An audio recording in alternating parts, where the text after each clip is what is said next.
दो शहर की नंद और दो गांव की भाभी। ले लो पुदीना, ले लो पुदीना, ले लो पुदीना, पुदीना पुदीना। आहा! चंदू को इस तरह से गाना गाता हुआ देखकर उसकी माँ झुमरी गुस्से में कहती है, चंदो, तुझको गाना गाने के सिवा कछु आता है कि नहीं? जब देखो भोजपुरी माँ घुसी रहती है। अपनी अम्मा की एक ठो बात ना अपनी खोपड़िया में घुसा लो। तुम दोनों बहनें, आज तुम्हें देखने वाले लड़के वाले आने को हैं, तो लड़के वालों के सामने अपनी लुल्लपंती शुरू मत करना। अरे तुम टेंशन याओ मत अम्मा, हम एकदम चुप रहेंगे। कहो तो जुबान पर चेपी लगा ले। अभी जाकर तुम दोनों बस तैयार हो जाओ। थोड़ी देर में गायत्री अपनी दोनों बेटों सुमित और रोहित उनके साथ उनके घर आती है। गुंजा और चंदो गांव की मिट्टी में पली बड़ी खुश मिजाज लड़कियां हैं। दोनों बहनें गोरी और सुंदर हैं, मगर चंदो की चोटी खड़ी है। क्या गायत्री को चंदो और गुंजा अपने बेटों के लिए पसंद आएंगी? घर आने पर हरि प्रसाद गायत्री और उनके बेटों का स्वागत करता है। आइए गायत्री जी, हमारे छोटे से घर में आपका स्वागत है। भाई साहब, मेरे पति तो नहीं रहे, मगर मैं उनका दिया हुआ वादा पूरा करने आई हूँ। अरे सुनती हो, चांदो और गुंजा को ले आओ। जैसे ही रोहित चंदो की खड़ी चोटी देखता है तो अपने भाई सुमित से कहता है, यार सुमित भैया, आपकी तो फुल टू पटाखा है, मगर मेरी वाली की चोटी तो माउंटेन एवरेस्ट की तरह खड़ी है। प्रणाम होने वाली अम्मा जी, ये लीजिए चाय। अरे आप दोनों काहे भूखे प्राणी की तरह टुकुर टुकुर ताकत हैं? ये लीजिए गर्मा गर्म चाय और कचौड़ी खाइए। यार भैया, जो भी हो, इसकी भोजपुरी तो हमरे दिलवा में घर कर गई। हमको तो ये अब देसी लुगाई चाहिए। क्या बात है छोटे। इसी के साथ गायत्री रिश्ता पक्का कर देती है। शादी करके गुंजा और चंदो को बहू बनाकर शहर ले आती है। मगर क्या गांव की देसी बहुओं को दिल्ली शहर खुशियां देगा? डोरबेल बजाने पर मॉडर्न तान्या और दिशु दरवाजा खोलती हैं। हे मम्मी, भाई, व्हाट अ प्रेजेंट सरप्राइज। अरे माँ जी, कौन है ये बेशरम? अरे जरा देखिए तो कैसे फटे चिटे कपड़े पहने हैं। इका कपड़ा में से मच्छर तो मच्छर, चूहा भी आइस पाइस खेल लेगा।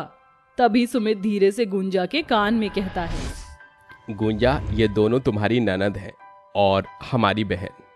लागत है ये शर्म लिहाज बेचकर इमली खा गई हैं। Just shut up you bloody बहन जी। अरे बहन जी नहीं ननद जी, हम हैं तुम्हारी भाभी फ्रॉम छपरा। ये सुनकर दिशु और तान्या गुस्से में भड़क जाती हैं। अच्छा, तो अब समझ में आया, हमें ये जरूरी काम करने आप हमारे भाई को गांव लेकर गई थी मम्मी। घर आई अपने गांव की भाभियों को देखकर दोनों शहरी ननद चिढ़कर कमरे में चली जाती हैं। ससुराल के पहले दिन चंदो और गुंजा खाना बनाकर टेबल पर परोसती हैं। गायत्री अपने दोनों बेटों के साथ खाने की मेज पर आकर बैठ जाती हैं। चंदो बहू, जाकर अपनी ननद को नाश्ते के लिए बुला लाओ। चंदो जैसे ही कमरे में आती है जहां तान्या और दिशु मेकअप कर रही होती हैं, चंदो कमरे के अंदर आ जाती है। अरे क्या बात है, हमारी सहरी ननद बड़े जोरों शोरों से लिपाई पुताई कर रही हो। अपनी गवार भाभी को अपने सामने खड़ा देखकर दिशु उस पर चिल्ला पड़ती है। तुम्हारी हिम्मत कैसे हुई बिना हमारी परमिशन के हमारे कमरे में आने की? आइंदा अगर बिना हमसे पूछे हमारे कमरे में आई ना, तो तेरे सर पर ये जो एंटीना खड़ा है ना, इसे उखाड़ कर फेंक दूंगी। ऐसा मत करना दिशु, हमारी गवार भाभी की खड़ी चोटी चलते फिरते हैंगर का काम करती है। ये सब सुनकर बेचारी चंदो आंखों में आंसू लिए जहां उसका पति रोहित उसे परेशान देखकर उससे पूछता है।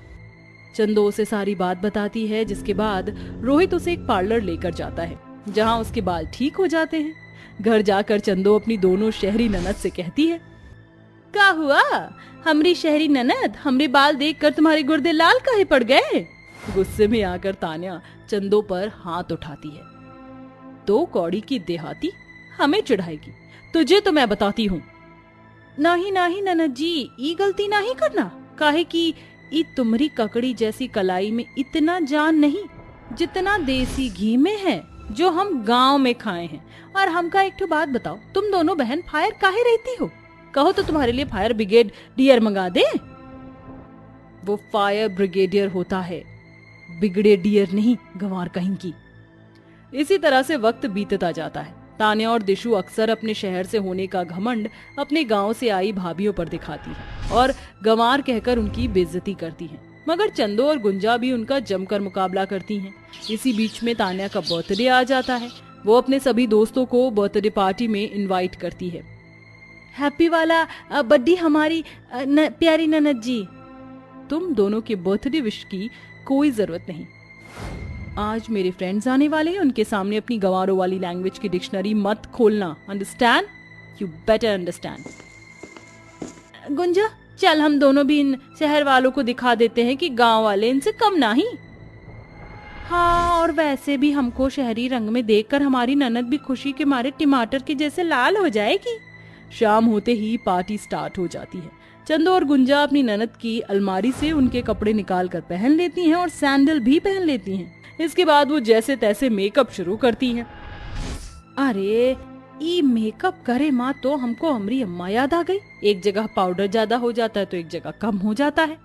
अरे जल्दी जल्दी मेकअप लपेट और नीचे चल। दोनों गंवार भाभियां ढेर सारा मेकअप लपेट कर पार्टी में आती हैं, जहां तान्या के सभी दोस्त उन दोनों पर जोर जोर से हंसने लगते हैं। Tanya, look at this funny guy. ऐसी लग रही है जैसे एशियन पेंट लपेट कर आ गई हूँ। अरे बताओ हमारी प्यारी नंद जी, कैसी लग रही है तुम्हारी भाभी? बिजली गिरा रही है ना। तुम्हारी गांव की भाभी को देखो, सब कैसे ना के फाड़ फाड़ के हमको ही देख रहे हो। तान्या, ये दोनों तेरी भाभियां हैं। हेलो भाभी जी। हेलो हेलो हमारी ननद की सहेली, हाउ डू यू डू? तुम हमारी ननद से बातें करो, हम बाकियों से मिलकर आते हैं। फिर तान्या की दोनों भाभी पार्टी में इधर उधर घूमने लगती है, मगर हाई हील पहनकर उनसे चला नहीं जाता। तभी गुंजा गिर जाती है। अरे मोरी मैया, ये ससुरी सैंडलवा तो भरी पार्टी में हमारी इज्जत का कचरा कर दिया। यार तान्या, तेरी देसी भाभियां तो एकदम अलग पीस हैं, या फिर ये कहूँ कि एकदम डिफेक्टिव पीस है। एक एक करके तान्या के सभी दोस्त उसकी भाभियों का मजाक बनाते हुए वहां से जाने लगते हैं। तभी तान्या गुस्से में अपनी दोनों भाभियों पर भड़क जाती है और सबके सामने उन पर चिल्ला देती है। मैंने तुम दोनों को सुबह ही कहा था ना कि मेरे दोस्तों के सामने अपनी जुबान मत चलाना, मगर तुम दोनों ने अपनी गंवारपंथी दिखाने में कोई कमी नहीं छोड़ी। मेरे सभी दोस्तों के सामने मेरी इंसल्ट करवा दी। किससे पूछकर तुम दोनों ने मेरी ड्रेस को हाथ लगाया और मेरा मेकअप लगाया? अरे इससे अच्छा तो यही होता कि तुम 6 मीटर की साड़ी लपेट कर आ जाते। और ये सब करके क्या तुम दोनों गंवार मेरी और मेरी बहन की तरह शहरी बन जाओगी? देसी देहाती कहीं की। कपड़े बदल लेने से लैंग्वेज नहीं बदल जाती। ये सब सुनकर चंदो और गुंजा की आंखों में आंसू भर आते हैं और वो बहुत रोती हैं। बस बहुत हुई गवा ननद जी। अरे हमने तो ये सब इसलिए किया ताकि तुम खुश हो सको, मगर सबन के सामने तुमने हमारी बहुत इंसल्ट की। अब बस अंग्रेजी माँ किटपिट करने से कोई शहरी बाबू नहीं बन जाता। हमारी भाषा देसी जरूर है, मगर दिल एकदम साफ है। ये नफरत नहीं है, न मैल। हमें लगता था कि तुम बदल जाओगी, मगर हमसे गलती हुई गई। अब हम चलते हैं, काहे कि दिल्ली शहर हम दोनों देसी भाभियों को रास नहीं आया। जय राम जी की। ये कहकर चंदो और गुंजा वहां से जाने लगती है। तभी तान्या को अपनी गलती का एहसास हो जाता है और वो अपनी भाभियों के आगे हाथ जोड़कर उनसे माफी मांगती है। भाभी, मुझे माफ कर दो प्लीज, मत जाओ। मुझे एहसास हो गया है कि रिश्ते दिल से निभाए जाते हैं। अपनी ननद के माफी मांगने पर दोनों भाभियां उसे गले से लगा लेती हैं और उस दिन के बाद से तान्या और दिशु अपनी भाभियों के साथ खुशी खुशी रहने लगती हैं। विनोय और अंकित बचपन से ही एक दूसरे के बहुत अच्छे दोस्त थे। विनोय बचपन से ही अमीर था और अंकित बस साधारण परिवार से था। बड़े होते होते विनोय ने अपने बाबा के कारोबार को और भी ज्यादा ऊंचाइयों पर पहुंचा दिया, लेकिन अंकित गरीब ही था। मुबारक हो अंकित, तुझे बेटी हुई है। हाँ शुक्रिया। क्या हुआ, तो खुश नहीं है? खुश तो बहुत हूँ, लेकिन बिटिया पराई होती है ना। समय इतनी तेजी से जा रहा है, कल को इसके ब्याह का खर्च ये गरीब बाप कैसे उठाएगा? इतनी सी बात, अरे हम किस लिए हैं भाई? हैं? तेरी बेटी मेरी बेटी की तरह है और मैं अपनी दोस्ती को अब रिश्तेदारी में बदलना चाहता हूँ। क्या तू अपनी बच्ची की शादी मेरे बेटे से करेगा? अंकित की आंखों में खुशी के आंसू आ जाते हैं और दोनों दोस्तों ने उसी दिन अपने बेटी और बेटे का रिश्ता पक्का कर दिया था। समय यूं ही बीत गया और अब काजल और रोहन दोनों बड़े हो चुके थे। दोनों बचपन से ही एक दूसरे के अच्छे दोस्त थे और अब दोनों की ही आपस में शादी होने वाली थी। विनोय, मेरे पास मेरी बच्ची को विदा करने के लिए दहेज नहीं है। तू किस तरह की बातें कर रहा है? तू अपनी सबसे बड़ी अमानत मुझे दे रहा है, मुझे और कुछ नहीं चाहिए।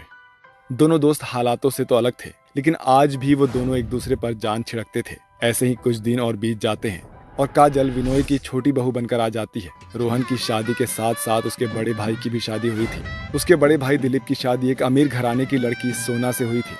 शादी के बाद सभी काजल से बहुत ज्यादा खुश थे, सिवाय काजल की सास उर्मिला के। अब शादी हुए लगभग 1 महीना बीत चुका था। बहू तू उठ गई, आजा साथ बैठकर नाश्ता करेंगे।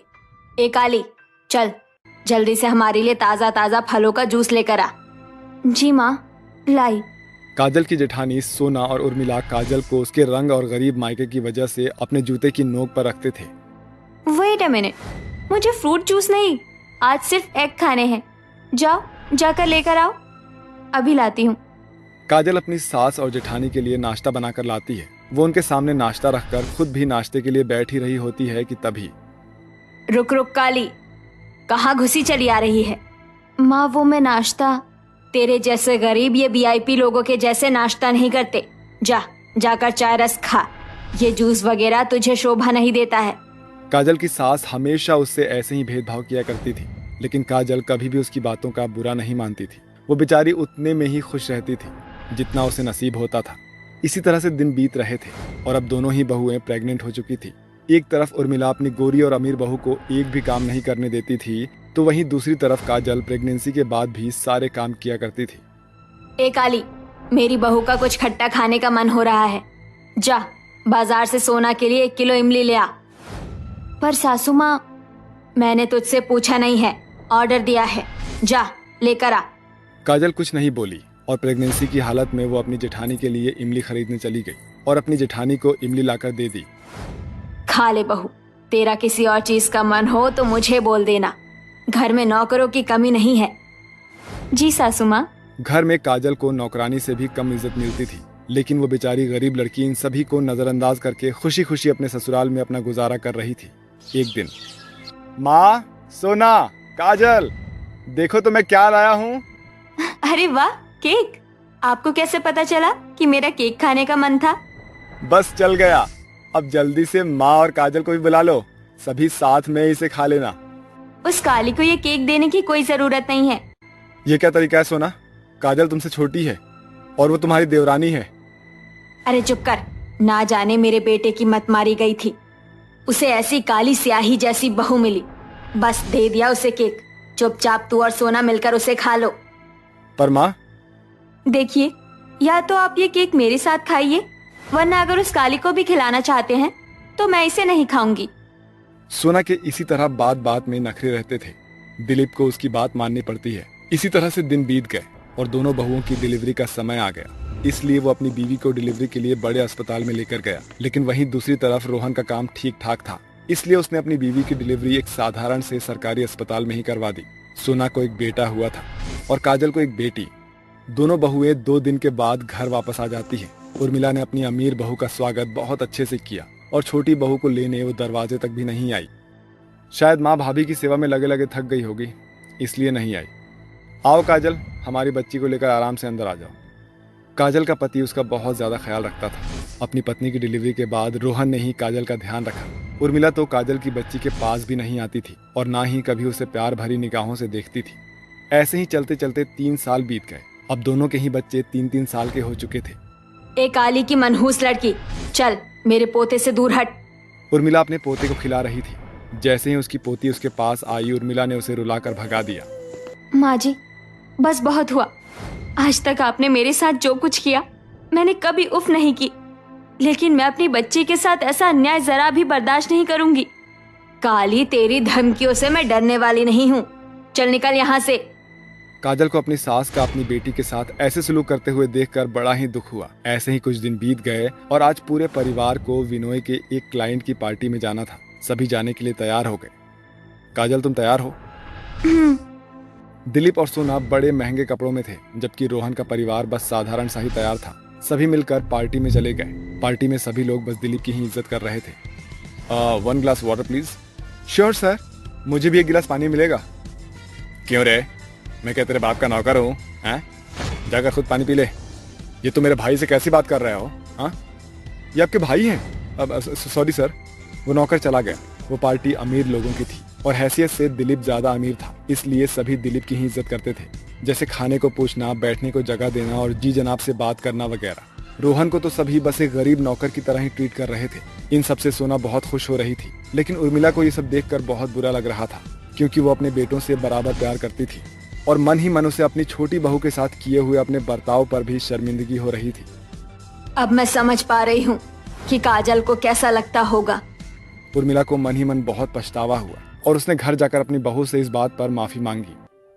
मुझे माफ कर दे काजल। आज जब मेरे अपने बेटों के बीच भेदभाव हुआ, तब मुझे समझ आया कि तुझ पर क्या बीतती होगी। हो सके तो अपनी सास को माफ कर दे। नहीं माँ, बड़े लोग माफी नहीं, आशीर्वाद देते हुए अच्छे लगते हैं। आप माफी मत मांगिए। उर्मिला ने काजल के इतना कहते ही उसे गले लगा लिया। तू कितनी अच्छी है बहू, मुझे सच में तू माफ कर देना और अपनी सास को उसकी पोती को भी गोद में उठाने दे। जरूर माँ। काजल बहुत खुश हुई, क्योंकि आज उसे अपनी सास का प्यार मिल रहा था। आज उर्मिला के मन की नफरत खत्म हो चुकी थी। उसने खुशी खुशी अपनी बहू को गले से लगा लिया और अपनी पोती को भी गोद में लिया। अपनी सास को देखकर सोना का भी बर्ताव काजल के प्रति बदल गया और सभी एक साथ खुशी खुशी रहने लगे।